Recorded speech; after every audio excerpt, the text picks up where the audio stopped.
Another Bright Spot podcast. Another bright spot. Another bright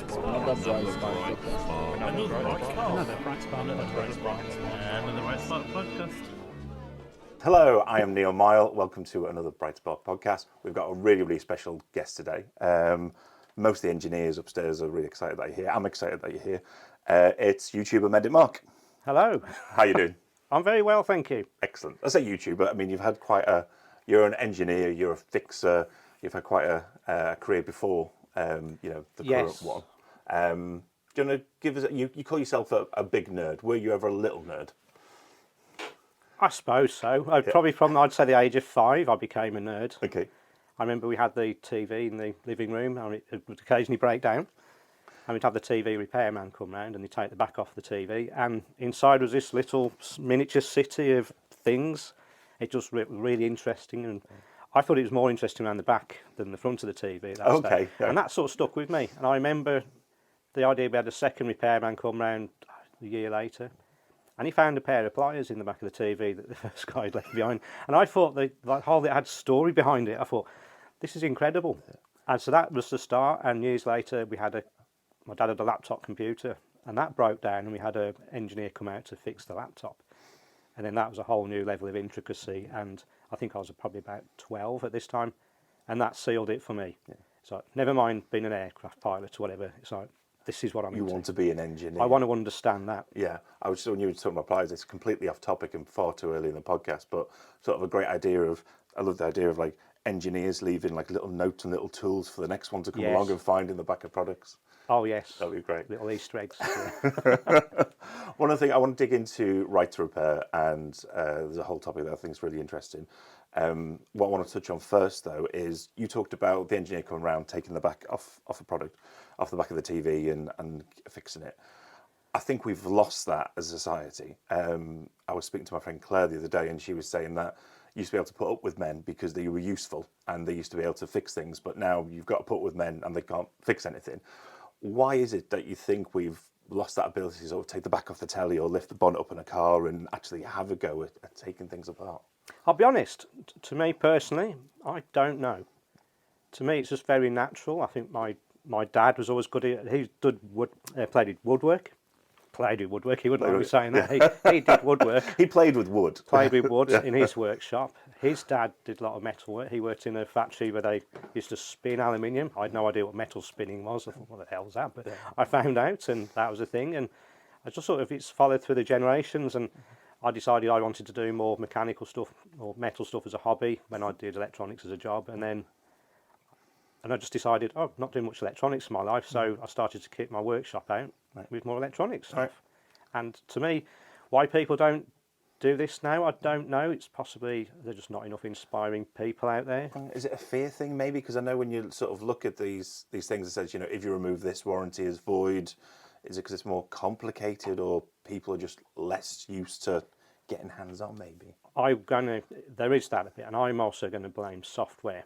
Has infiltrated a lot of products now, and you can't actually see how they work, and I think that's makes it very difficult for a lot of people to start, because I'll be honest, some things I will take apart and it's not working as you expect, and you open in the middle of it, there's a big chip in there shaped like an After 8 mint.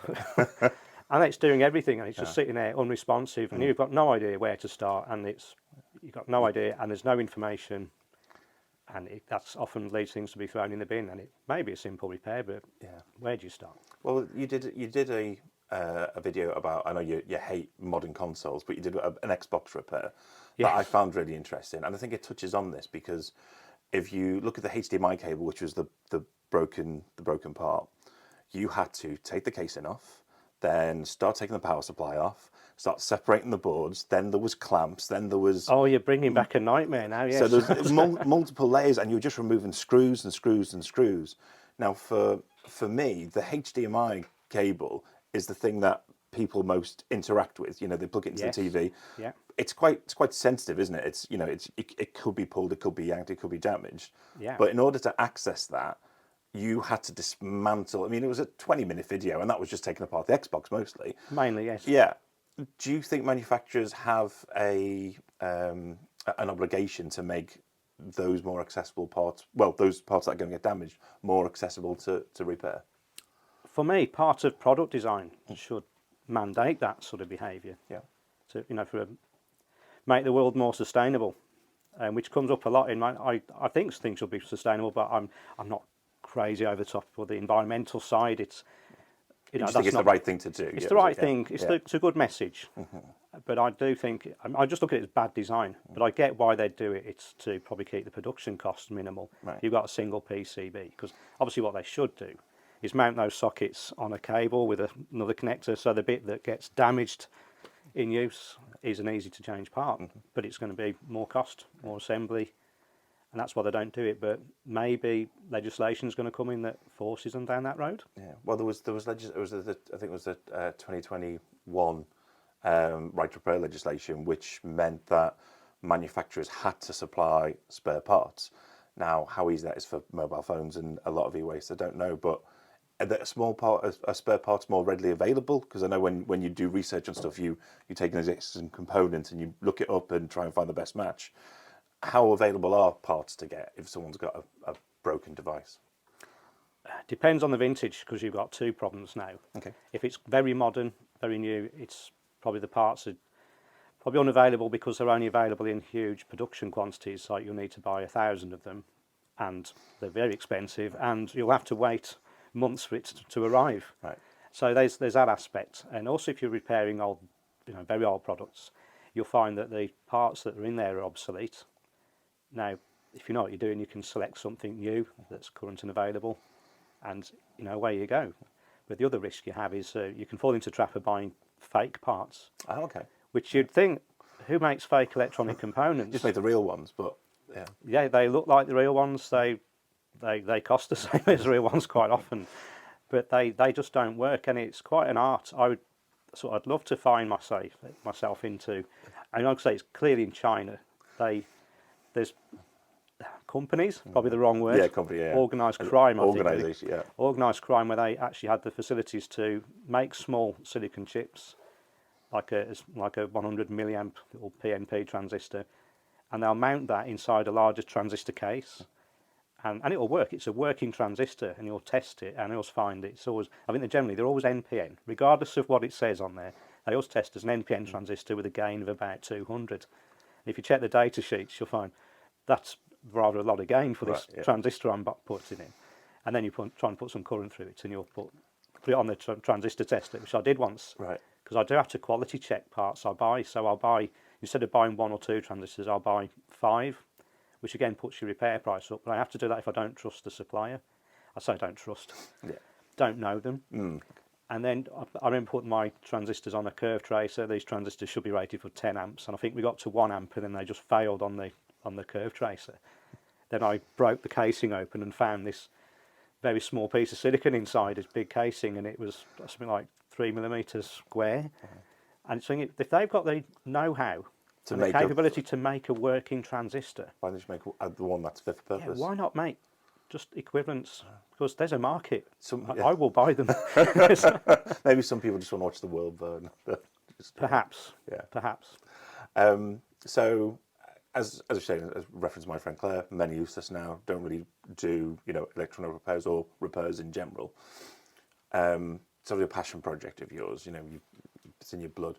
If someone was to come to you and say, you know what, I really want to get into repairing some equipment at home, what's the starting point in terms of method? And let's go equipment first. What are the basic tools that you would recommend?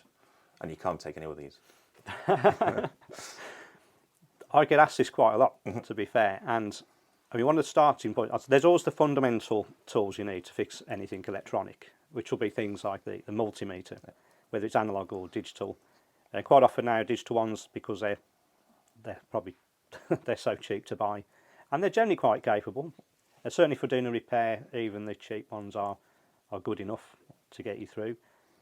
And then obviously you need soldering irons, but then you sort of get into a rat's nest now, because there's soldering the components in, and then there's unsoldering the ones get out. Quite a different problem there. Right. Okay. Because to remove components, especially if they're large components, with lots of solder, lots of connections, you'll find, and this probably affects things like Xbox repairs hugely, where the PCB is basically a huge copper heatsink, the ground plane in there, and there might be 1 or 2 pins connected to this, but you try and unsolder all the pins at once. You go over a nightmare. You need some pretty more specialist equipment, and because you've got to make sure, which is where people go wrong with, for example, you mentioned the HDMI socket, and I think even I had a problem removing that one, where one of the pads tore. That's right. You had to put a little wire in, little bodge, didn't you, to get the bodge. Very good repair, not a bodge. I'll say bodge. But it's just being aware of these little traps. Yeah. Because you can put too much heat into the board, and if you don't know why, but there's plenty of equipment that can do it. Yeah. You can use like infrared soldering that uses just a heat lamp basically. Okay. Or you can use hot air, which is very common. So it's a case more of sort of selecting the tools for the type of devices that you want to use. So for more simple soldering I would do, but if you want to get more complex high-tech things, you need more kit to service it, I suppose. Pretty much. So if you want to repair something like an Xbox, you're going to need very different equipment to if you want to take on an old 50-year-old radio. Yeah. It's different. So the 50-year-old radio, it's obviously going to be simpler. So standard, any sort of old soldering iron will work. Multimeter. Do you need a signal generator and oscilloscope? I think if you've got the one, you probably need the other to make them useful. Yeah. But do you need it all the time? Again, it depends on the fault. If it's just dead, you probably don't need any of that. Just the multimeter will get you, and probably just good eyesight is a very good thing. I think you say eyesight. I think it's a really good point. So I mentioned before, I don't really have a technical background, although I haven't worked here. I've actually started to fix old SNES cartridges and Game Boy games, and I got hold of a bass amp that was completely broken. It was going to get chucked out, and it was working when it went into storage. It's just not working now. So I said, "Do you want it, otherwise it's going to get chucked?" So yeah, I'll take home and look at it. I don't know capacitor from a resistor to well, I probably do, but I'm not a technical person. But the very fact of just unscrewing the top of the amp, taking it out, cleaning it, and I could see there's a few loose connections, sort of tidied it up, sort of plugged it back, or before I plugged it back in, just plugged the bass in, turned it on, and it was perfect. Right? It's like a £500 bass amp that was going to go to the skip just by taking it apart and opening it. You can diagnose. I think there's as I sort of alluded to before, a fear maybe of not being able to get it back together, or it might electrocute me, but I don't think people need to be afraid, do they? They just have a go. Yeah, I think it's a basic electrical safety, especially if it's mains powered. You're plugging it into, obviously there's some dangerous voltages there. So I always recommend an isolation transformer. So I've mentioned to my online community quite a lot, this is what you need. And that doesn't stop you completely getting electric shock. And I also recommend, the Americans call it a dim bulb circuit. Okay. Basically putting an old incandescent light bulb in series with the load. But what that doesn't stop you getting a shock.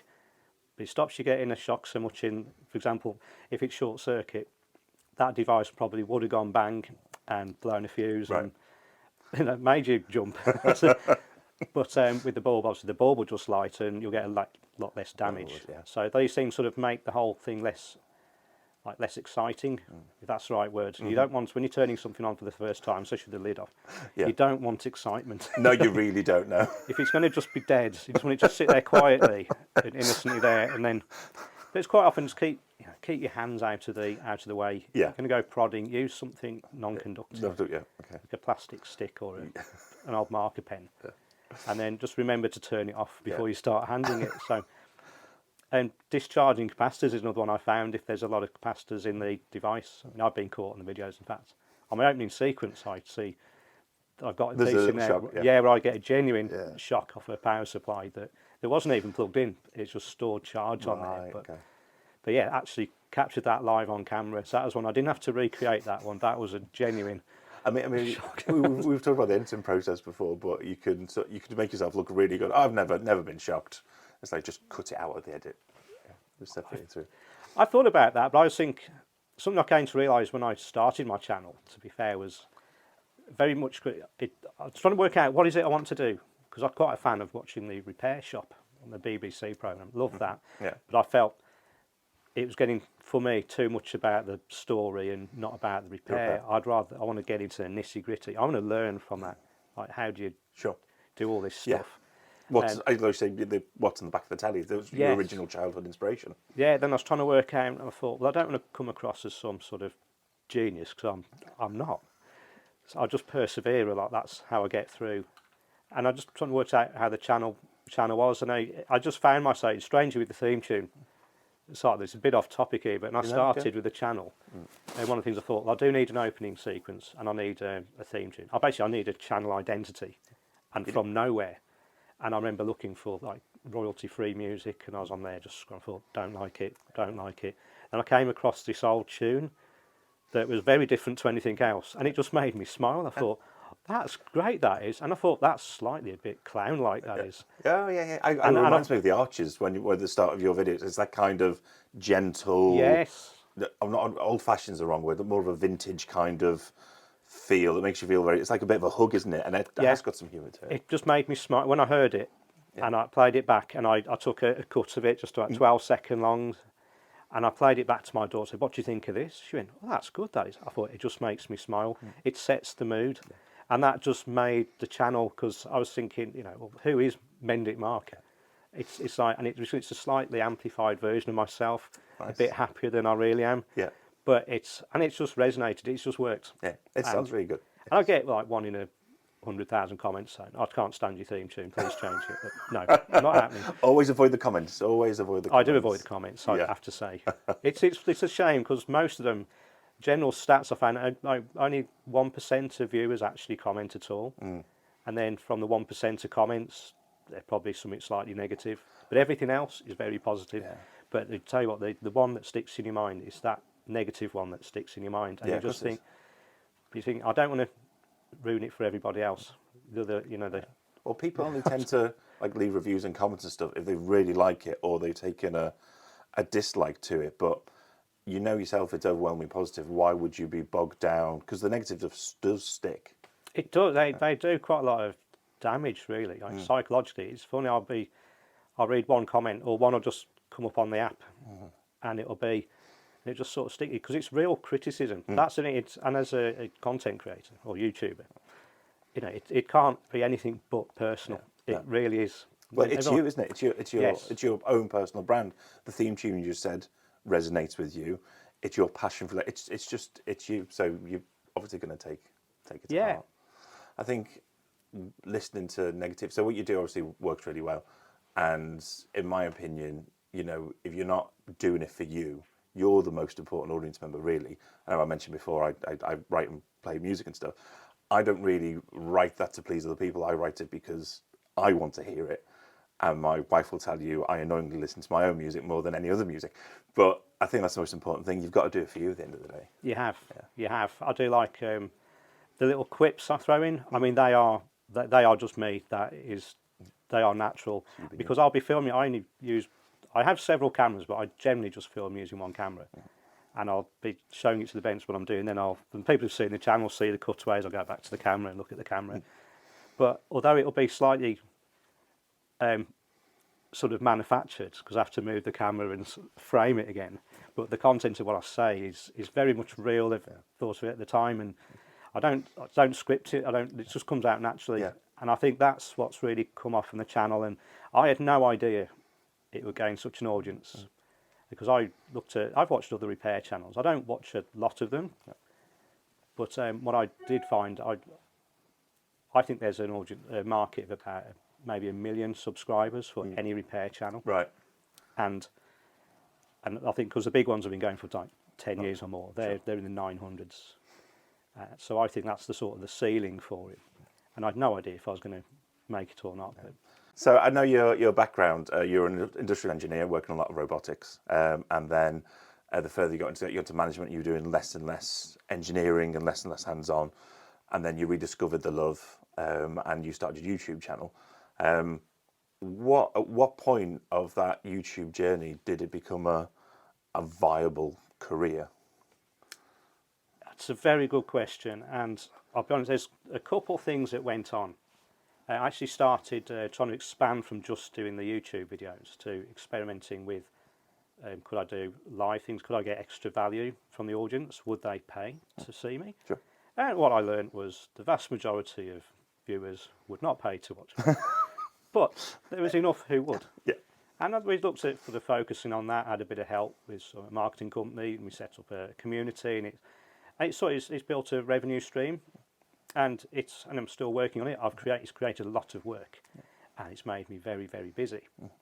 So there is that. But at the same time as all this, I had the day job, the long career. 18 years I was with the same company, and got into a fairly senior management position. I was actually responsible for cast iron products made in China, for the quality of them. Right. So you can figure I had complaints from customers, which are quite valid, trying to fix problems in China that were out of my hands. Way beyond your control. And what I didn't realise, I did a week-long live show that we'd sold tickets for, and this also came at the point we had a Lloyd's audit all coming up, and then we had a royal visit off the CEO, and this all came together. And I A lot of looked back, pressure. and at the end of that week, I handed my notice in. I resigned.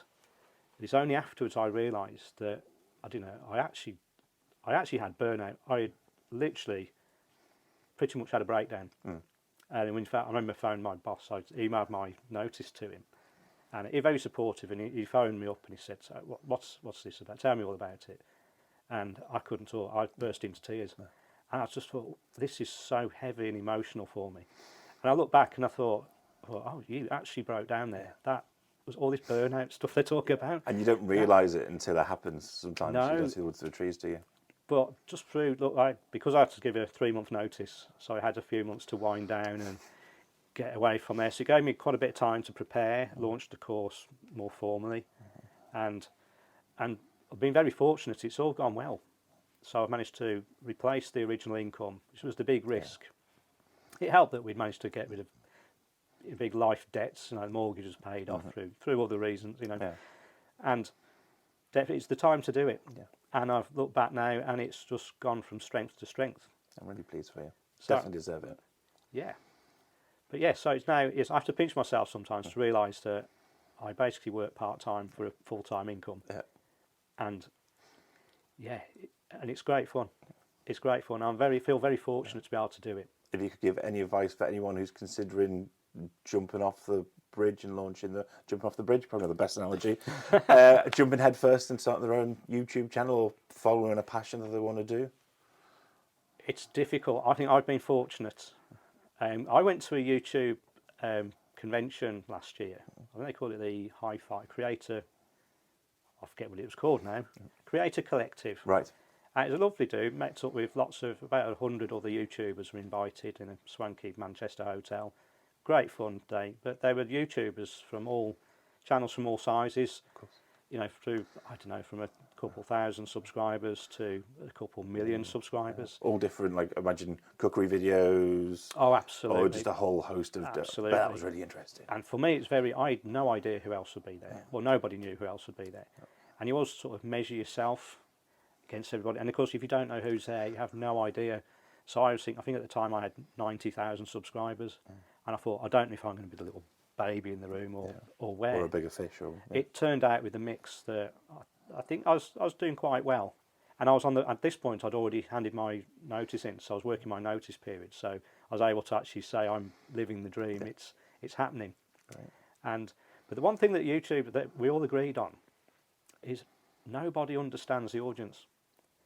The audience, everybody out there, obviously they're all just people, but what people resonate, people mention that, we've said a few times, this viral moment, the video that goes viral is never the one you expect. And it's just, that is the takeaway. Even the people with 2 million subscribers. I spoke to a guy, Elliot Forbes, he's a barber, so he cuts hair. And his channel, he got his viral video, he's doing all sorts of things, and he did it for his business. So when he started, it was purely as a sort of advert for his barbershop. So we'd show various trims, he's doing beard trims and that. And then he did a video where he didn't do any talking. He just did close up and shaved a guy. Old-fashioned cutthroat razor. Very well shot, edited, beautiful job. Not a word. Yeah. And it went absolutely viral. Millions of views. It's interesting, isn't it? And it was this, the market was ASMR. Oh, yeah, the sounds that's what and people. He's now a really big ASMR channel, And I was talking to him. I said, "That is great," because I've had people mention to me that my channel, the background noise of the oscilloscope fans and all that, is there. And I thought, well, I can't help the noise the oscilloscopes make, so I try and keep them on just for consistency. Yeah. Because I've been caught before. Otherwise, you'll be sound on, sound off. You have to Yeah, sure. I've learned a few tricks of the editing software now. I'm getting a bit better. Yeah. But it's just that fact that but the one thing that we said, we're both aware the ASMR effect, the tingling back here. I don't get that, and nor does he. Right. And this is one of those moments we've got an audience. There's a part of the audience who are really into this part that we just can't understand. We just don't see it. No. But we appreciate it. Yeah, for sure.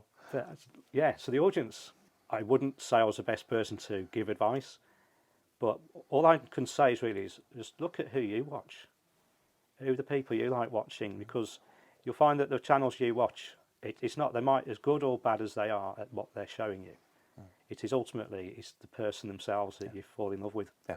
That was, I'd say, is everyone I watch on YouTube, I don't mind if they do a video that I'm not particularly interested, in that topic, but I'll watch it anyway because it's just nice to see them. Yeah. You said you watch the repair programs like yourself and you're interested in the repair. Obviously, you're making this channel to satisfy you. Why do you think other people come and watch it? What do you think they're drawn to? Well, why people watch me? Yeah. Sort of things I think, because I'd say that this USP of the channel is I'm not just electronics. Electronics is my main training, but I'm also into a bit of machining and engineering, so I'll do anything, bit of restoration. So you're a repair a guitar as well? Yeah. Yeah, so I manufacture parts. I've had missing knobs and switches, and I've machined new parts. Broken hinges I've machined out of solid aluminium replacements for broken plastic parts. And these things I think they sort of differentiate the channel. It's like going that extra mile. Yeah. And I think also quite handy when it comes to sort of refinishing parts. Yeah. Like getting the right finish, just a bit of spray paint and whatever, but it looks good. I think as well, there's a certain satisfaction where because it's a story at the end of the day, isn't it? It's a complete story. So you have something, it's broken, you find out you go on a venture, and at the end, again, just to reference that Xbox video, I have watched more. You press play, and the Xbox comes on, and it's been brought to life. But you've gone through that whole. Yes, it's a story within itself, I think. It does. Now that's inadvertently. Again, I'm not a professional. I suppose am I? Well, I probably am now. I make a living from it, so I probably am not. So I do see it like that. The video has to have a start, and and a middle. As a journey, and it should end in some way. And occasionally, because I can't predict how the repair is going to go, I do have some videos which I'm not happy with that they don't end satisfactorily. I did a Sony Gigaduke earlier, a few months ago, and that one I initially had a look. I thought, oh, it's power supply problems, and it looked quite interesting for a power supply problem. So I went and filmed that one, and at the end, it was very disappointing. It was the thing ended up sort of even more broken than it was originally. And then, not a great advertisement for your services. No. Yeah. So then someone actually commented. I've seen occasionally comments are useful that. Someone actually nailed it. I mean, they must have downloaded the service manual and studied it. They must watch the video with the service manual and track everything I do on there, which I think that's amazing. But they actually captured and they time-stamped the exact moment where I wiped a tiny surface mount resistor off the board with the soldering iron. Okay. And I went back over the footage. I was there. And I was watching it in 4K, the original film. And it's like, how did you see that? And I looked. They were absolutely correct. So I then did a part 2, a follow-up. Thought I might get to fix this now. So I did that repair, and then got the display back working. But in the end, it still still couldn't fix it. So I did 2 videos on the same repair, and it still didn't end well. And it's for me I try not to do those too often. Right. But strangely, my first viral video, the one that sort of catapulted me a bit. Was the first video I did that I failed to repair something. Oh, really? That's interesting. Yeah, I think I had about 5,000 subscribers at the time, and I needed a video to put out because I was quite mindful that I need to get a video out every regular couple of weeks. Content, keep people interested, and build what audience. What I was working on, whatever it was at the time, was dragging on, waiting for parts and inspiration. So I thought I was walking in the garage where I keep all the repairs that are waiting to go. And I thought oh, what can I pick out here? And I thought, oh, this Denon amplifier. Oh, that'll be dry joints or something. We'll just get that one up. An easy video. Yeah. Filmed it, did a bit of power supply parts, and then found it still wouldn't boot up, and it was for example, an FPGA Right. that was just refusing to start up. So again, that was enough for me. That was a horror of a video. I was like, so I just filmed it dying. I'm like, Yeah, we can't do it. Yeah. and that video just went viral. That's interesting. And then I ended So up thinking, interesting. within a couple of days of that video coming out, I then had 10,000 subscribers. Doubled overnight. So the video I thought was not going to go anywhere, and was just a sort of an emergency fill-in piece. It's the one that kickstart a lot of stuff. Yeah. It is interesting. We spoke to a chap called Paul North not too long ago, and he was exactly the same. He makes YouTube content, and he'd say, sometimes you work really hard and something get really polished, and this is really going to connect with people. Nothing, and then you put something out, and all of a sudden, it just captures that magic. Yes, absolutely does. Right, I want to switch back. We've gone off topic a little bit, which is absolutely fine. We're talking about people who want to get into electronics and electronic repair. So we've pretty much said, depending on what you want to repair, consider your equipment. So that's the main thing. You mentioned on your channel the 3-step process to repair. Would you mind sharing that with us? Because I found that really interesting. Yes, the 3 steps. The 3 steps. The 3 steps. I mean, they're sort of, for me, a bit obvious, because I do it every time I do a repair. And the first part is to be able to make sure you can replicate the fault. Because obviously the worst thing is to start taking that, and I've learned this because I've done this so many times. Spent a good 15 minutes taking the lid off, stripping it down, and then powering it on. And then I find I can't find the fault, or I'm not sure if it's, I need to know how it works. Yeah. And you need to know how the fault works in conjunction with everything being in situ. And then you have the problem. I've had the problem as I'm doing the repair, because I'm doing it for people, is it's now working, but I've taken the thing apart, and now and I thought, well, have I fixed it by dismantling it? Was it a loose connection? And then what do you charge for what was basically luck? It's a real bad position. So step 1 is absolutely replicate the fault, and if you can't replicate the fault, don't go further. Bring it back when it's broken again. Right. So that's part 1. So once you've replicated the fault, you know what you're looking for. So then your next part is the diagnosis, which is the long part. That's the big part of it. That is where the research comes in. If you can find schematics for it, you need to not just download the schematics, you also really need to understand them, especially in the context of the fault. I mean, whatever you find the fault to be will give you big clues. For example, completely dead, lack of power. You're going to be starting with power supply side, so you concentrate on there.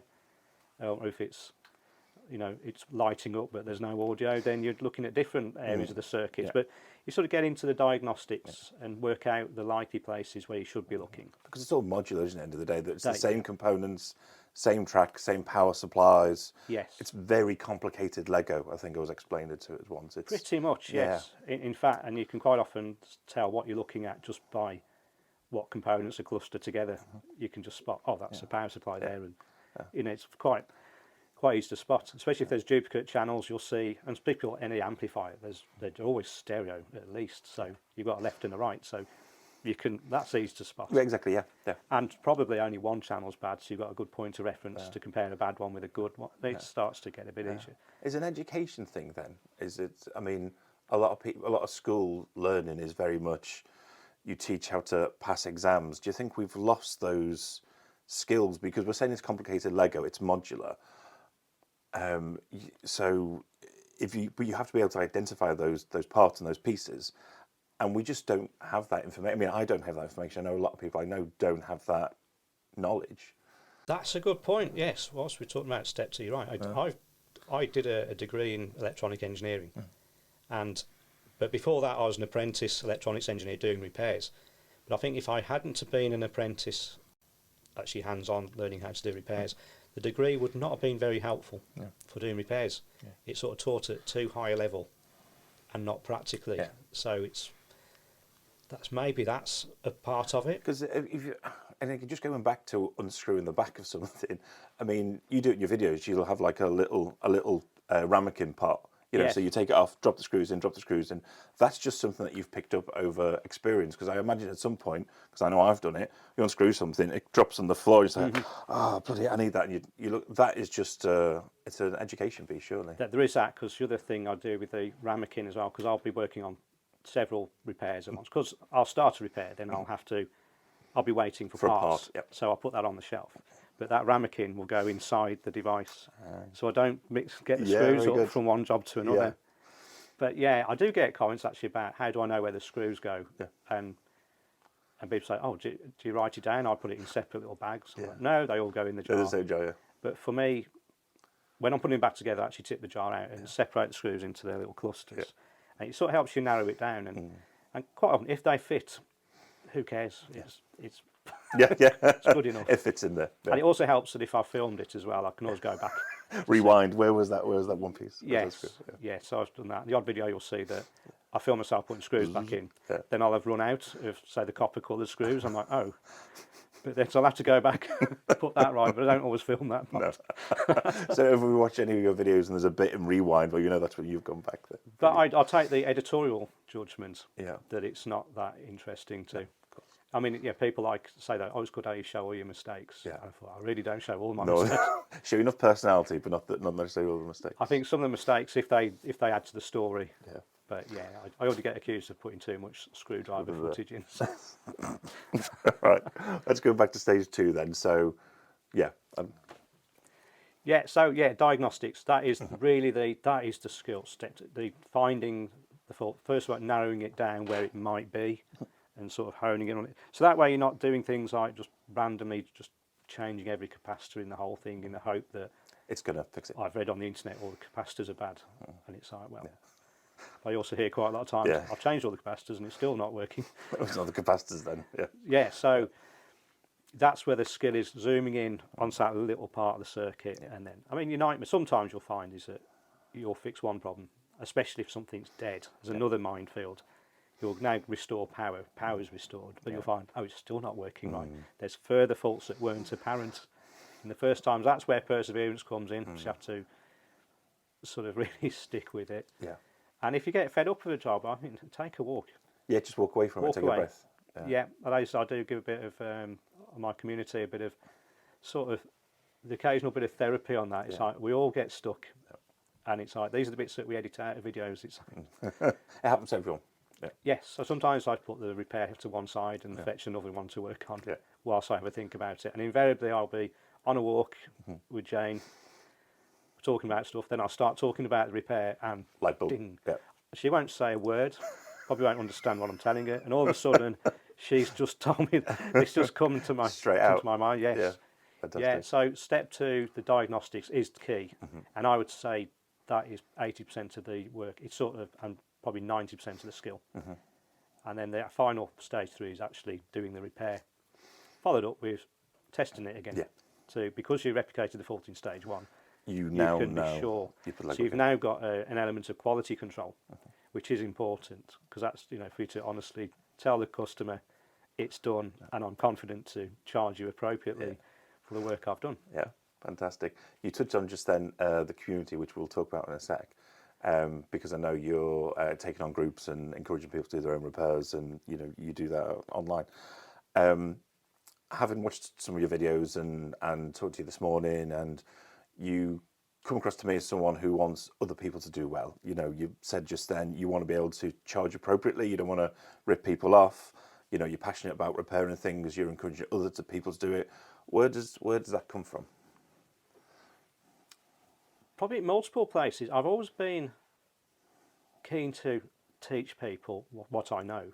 I think it's just natural to just want to communicate. It's exciting when you learn something new. I want to tell somebody how to do it.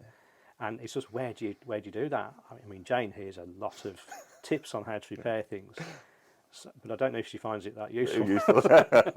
Luckily, she loves you in spite of the tips. Yes, but she let me drive her car the other day. No, I found out a lot of things wrong with her car.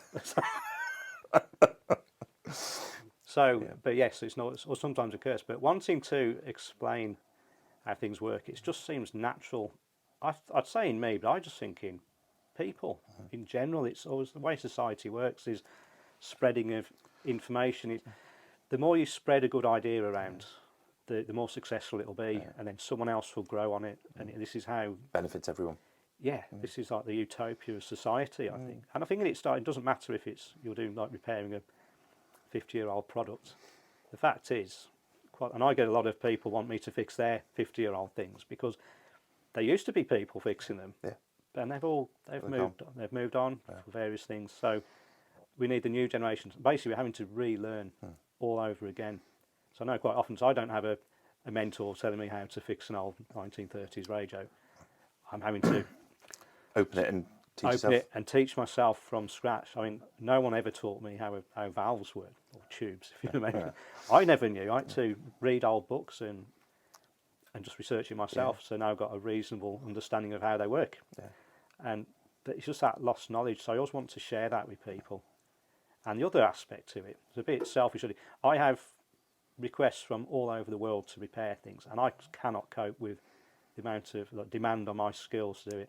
And it'd be very helpful to me if you had an army of helpers. If people out there could fix their own things, right, I wouldn't feel so bad of having to turn so many people away. And that's what you can help. No, I think it's like it touches on the right to repair that we spoke of before. If you think about, in particular, I had when I was in my mid-20s, my insurance dropped. I bought myself a Capri. It was 2.8 V6 Capri, the Cologne engine in there. And I mean, it was 25 years old. It was rotten to pieces. The engine had done 100,000 miles. I was very naive, but it was a baptism of fire. And everything on there was repairable. I mean, you had to get the parts and stuff. But I had a very good friend who was a mechanic, and I sat with him, and we taught him how to change the discs on the front brakes and then the drums on the back. You lift the engine bay up. There's loads of space in there. There's the hydraulic fluid for the power steering. So many, I could tell you about how many things went wrong on that car. But the point being was, it was all accessible. Now I've got an electric BMW. I've got no chance of doing anything with that. Software, again, the way it's manufactured, it's all contained. You open the boot and it's just a plastic cover. You can put washer fluid in it. Yeah, that's it. I mean, when you touched on software there, I mean, I sort of have an inbuilt loathing of where this is going. And it's especially a lot of service. So things that used to be by products. For example, you remember that, when Microsoft Windows came out, Windows 9, it came out in a box. You bought the box and you owned it forever. And now everything's going as a service, a monthly subscription. Yeah. And for me, maybe the younger generations will be used to it, but for me, it just feels, no matter how good the deal is, the fact that you're continually paying for it just feels unfair. Yeah. Okay, so a last question that I've got for you. You've mentioned loathing subscriptions. You clearly hate modern gaming consoles for various and warranted reasons. Because I'm no good at playing games. Yeah, that's the reason. Excellent. What's the best design bit of kit that you've had the pleasure to work on? Oh, that's a difficult question. There's been the odd piece of kit that I've fixed that I've been quite impressed with. And I'm trying to think what it'd be. I mean, at the moment, the best piece of kit I think I've worked on for designed actually an old motorbike. Yeah, okay. An old BSA A10 I've got. Okay. And that's just a dream. But so I bought that, so I just wanted something really old and simple. What year is it? What's the 1962. Oh, very nice. So yeah, it's a lovely thing. Yeah, engine size? 650. 650. It's the slowest motorbike I've had for years and years. Bet it looks good though. It's going to be a classic design. It's beautiful. Yeah. I actually bought it because the BSA launched a new, they've relaunched their old, the Gold Star, and it's brand new. I think it's made in India, and it's all fuel injected and all modern and wonderful, and which is great. You just get on it and ride. And it works, yeah. And I think it was advertised at it's £5,000. So I thought, I got on eBay. I thought, how much are they selling for second hand or whatever? But there weren't any second hand. In fact, the ones that were for sale on there were even more expensive. I thought that is crazy. Yeah. But whilst I was looking on my phone, scrolling through these new ones, the old one came up. Kept coming up, and I thought, I could afford that. So I went and bought one. Nice. Then I had to fix a lot of oil leaks, Yeah. which are basically loose bolts. That's it. My problem's finding spanners that fit. It's all Imperial. Right. And so I've got a set of Imperial spanners, and even those don't fit. There must be sizes in between. But it's all a learning curve. So that's, Yeah, so what does an electronics YouTuber get up to in their spare time? It's like anything but not electronics. Anything electrics, fixing old motorbikes. Old motorbikes, Yeah. yes. Well, it'll be fun to ride around the farm anyway. That you'd be able to scoot Yes. around that. That would be great. Absolutely, yeah. Right. Make everything cool. Mark, thank you for your time. It's been great. Thank you. Thank you.